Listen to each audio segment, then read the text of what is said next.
The world is old and the powers are weary. The god at the door of night has fallen, and the great enemy of the world has come back from the timeless void. The shadow has awakened the great evils to regain dominion over Ardar. Darkness shall cover the land, if not with the deeds of a small fellowship of elf friends. Join the players of this Dungeons & Dragons campaign as they fulfill the events of the Dagor Dagorath prophecy and strive with Morgoth on the plains of Valinor. Welcome to the Undying Lands in Part 3 of the Inglorion Bastards trilogy, Trials of the Valar. Well, so this might actually be a good segue. You mentioned mortality, and so I'm gonna ask you about one of your essays called "The Body in Question." Yeah. The unhealed wounds of Frodo Baggins, which I've mentioned already. Right. And one of the reasons I picked this essay to talk about was because in our story we have one of our characters who was stabbed with a Morgul blade and ended up essentially going across the straight road, trapped with a Maiar of sorts, and it changed him, and he was damaged, and I think in a way kind of like Frodo Baggins. In our story, his name was Raiken, and he was a woodman. And in reading your essay, it talked a little bit about Frodo and what happened to him. Even the fact that he traveled across the straight road in the end and ended up in Aman, and he was still mortal. He still perished. Yes. and he still suffered. And so I'm wondering about, like all of your essays, that they touch on things that are super interesting, right? Things that, maybe you haven't thought about, things that don't happen very often in the text. And this is one of those cases, right, where you have this mortal, this second born, of Iluvatar, traveling across the straight road. Is there any sense that we get when a mortal comes to the Undying Lands that their lifespan is extended? No, their lifespan is not extended. They die like everybody else. Mm-hmm. Undying Lands refers to the elves who live there. They are undying. Setting foot on that land does not confer immortality. And if you read the letters, Tolkien was unequivocal, because a lot of people wrote to him and said, "What happens to Frodo?" Yeah. He dies. He goes to the Undying Lands, and I'm quoting this directly, it's at the top of the left-hand page. He goes to be healed if that were possible. Mm-hmm. Or he died. That would be true for anyone, including Raiken in our story. What Tolkien does to Frodo is the cruelest thing I think an author has ever done to his hero.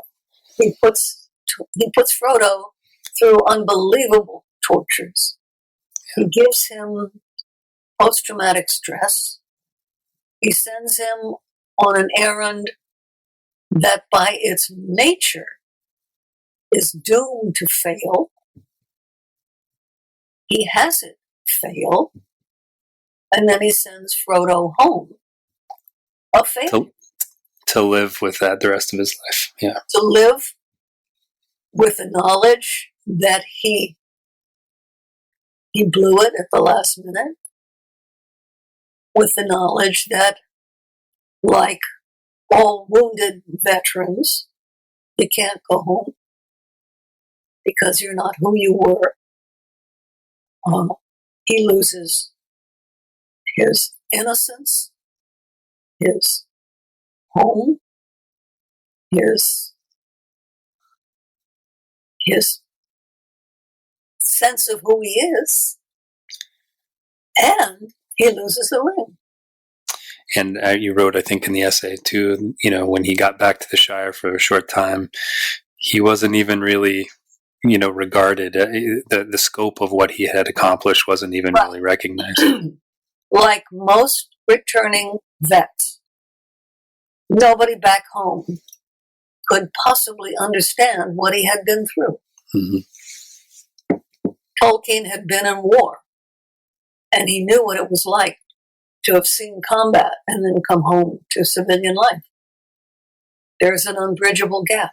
It's funny talking about the suffering and the dying. That's exactly what we've talked about when we've talked about Raiken in the past. And he, in some ways, he's the most tragic of all of our characters, just based on what he went through. And we never alluded to the fact that he was going to live forever in the story, but it's fun to sort of talk about the nature of the Undying Lands and what that would mean for mortals. Real immortality we get is through the stories that people tell about you. I agree. Yeah, that's true. So Frodo lives. Well, let me ask you. Let's switch gears to a different topic now. And this one could be a very simple answer. I don't know, but in one of your newer books, a newer collection of essays called "There Would Always Be a Fairy Tale," you wrote about an essay called "Drowned Lands." And this one, of course, is about Numenor, which we've mentioned just briefly. And in our story, we're kind of approaching something that we'll talk about in a little bit called the Dagor Dagorath, where in our story, the characters have to do what I'm calling trials of the Valar, which is what part 3 of the story is called. And it's essentially, when the quote, powers of the world are weary, and it's the sense that Morgoth is going to come back, and there's these trials, these tasks that the Valar ask our characters to do, both to fulfill the second prophecy of Mandos and to sort of bring about the final battle. One of the trials that they do takes them to Meneltarma. Of course, this is after the breaking of the world. And so what I've discussed with other scholars some of these fictitious things that I've created and sort of their plausibility based on, time and the lore. And I'm wondering, Meneltarma, of course, being the highest point of Numenor, is this something, based on the text, based on your research, was it possible for sailors to find Meneltarma and to find what was left sticking up above the water of Numenor? I think he writes somewhere about it. You can sight it from afar off. I couldn't find the reference to that when I was looking for the books, but I do have a memory of somewhere in the history of Middle Earth, he's saying that it's possible to see it. I thought so. Yeah. There hadn't, as far as I could tell, been any records of sailors coming back saying they found it.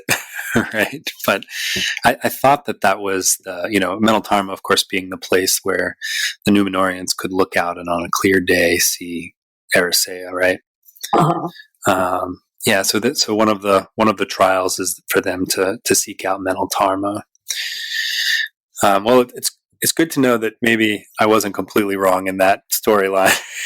So in your essay, you talk about how Numenor was this, obviously it has Atlantean sort of roots, but on top of that, what I don't think most people will know is that Tolkien would have known about and studied some of these Celtic flooding myths. Is that correct?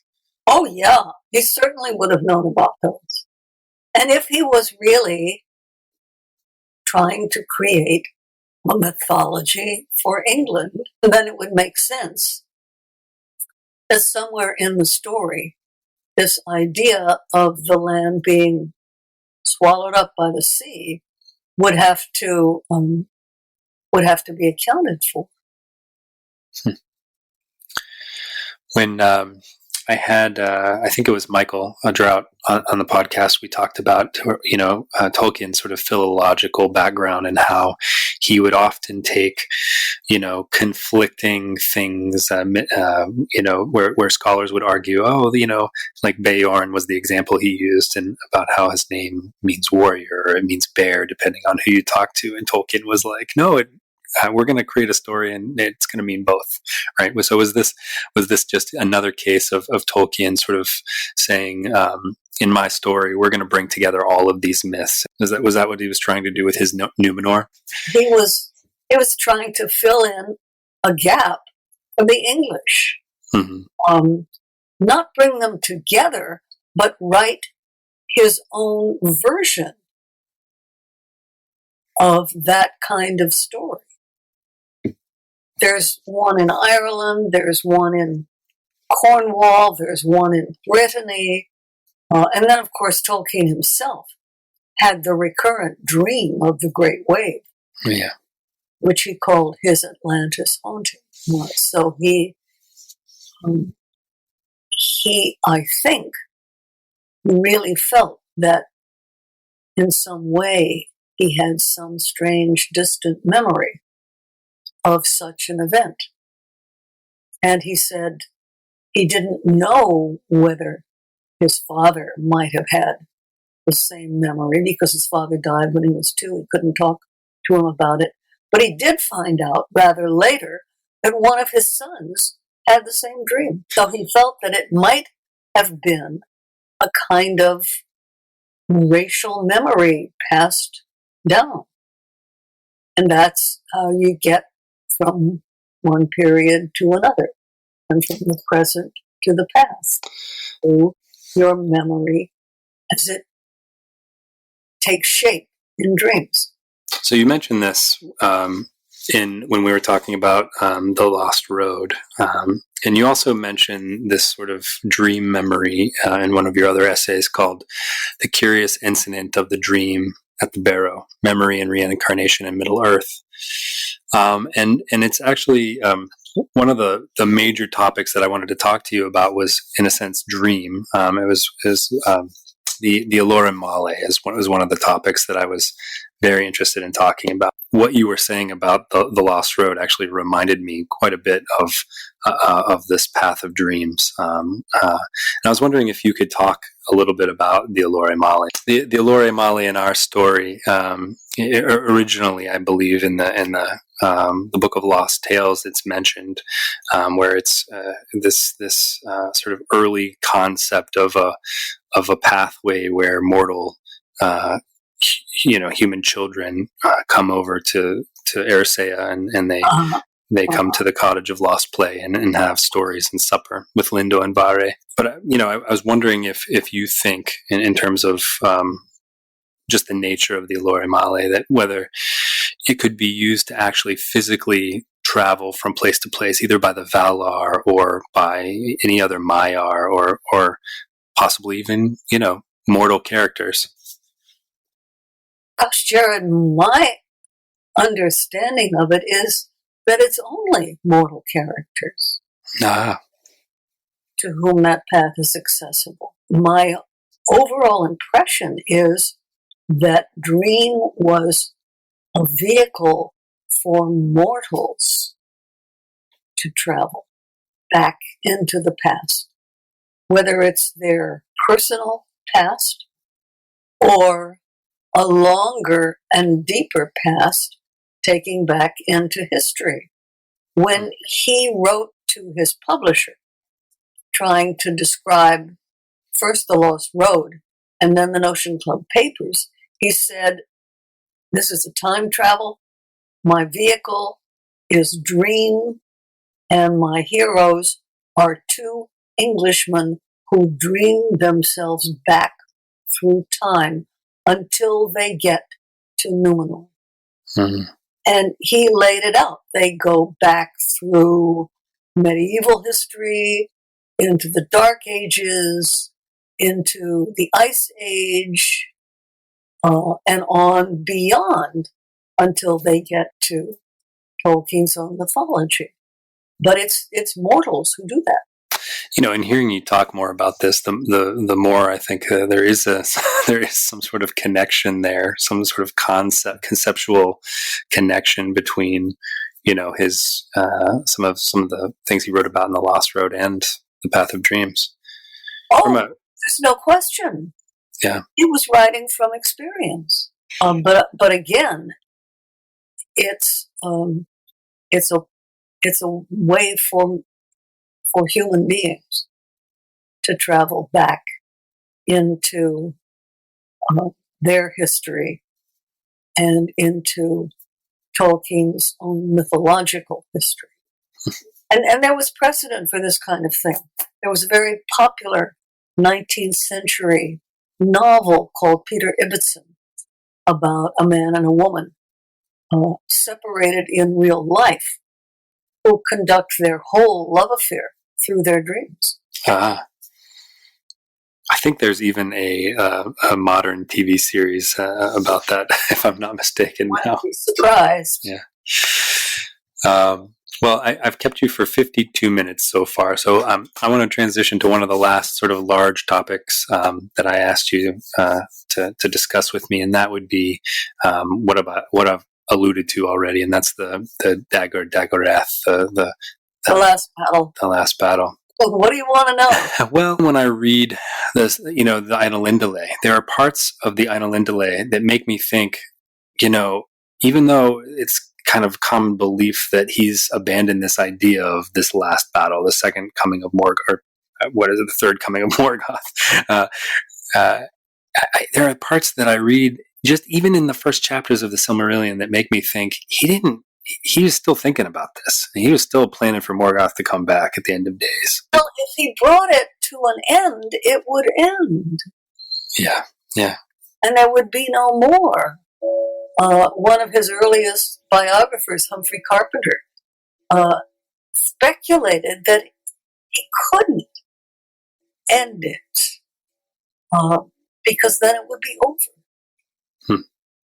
But his models, and the two biggest ones were the Book of Revelation and the Völuspá, which is the Icelandic prophecy of the seers, both talk about a last battle that is going to happen. Mm-hmm. But it's always going to happen. Never that it already happened and now everything is over.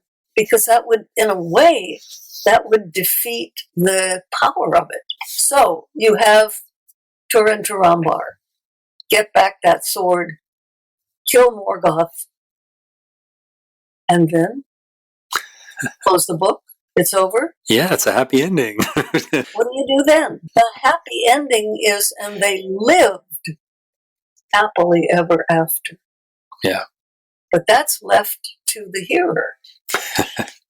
Well, let's go on. I have one last thing, and this is a different book of essays, and this is not written by you, but this was written in honor of you. It's called A Wilderness of Dragons, and I think this will be John Ratliff's book. Yeah, this will be a great way to sort of end our interview. And I've skimmed this. I've not read through it yet, but it seems to me that they were trying to do you a great honor by listing some of their great.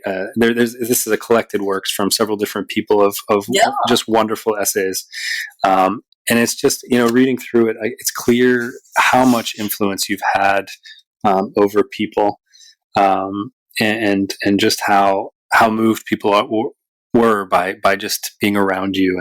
And one of the things that carries through this is just the way that you've listened to people over the years. I have learned more from my students than they ever learned from me. Well, I'm looking forward to reading this. So for the listener, it's called A Wilderness of Dragons, Essays in Honor of Verlyn Flieger. It looks amazing. Grateful to John for doing it. It's a terrific book. There's some really good essays in there. Well, after talking with you, my library has doubled in size now, things I have to read. But I want to thank you for coming on this journey with me and chatting about these things. I know it's probably a little different than what you're used to discussing, but we really appreciate having you. Oh, it was my pleasure. I loved every minute of it, and I thank you for inviting me. Though this marks the end of the episode, the road goes ever on. Until next time, join us at longwinded.one and consider giving us a review on Apple Music, Spotify, or really whichever platform you choose.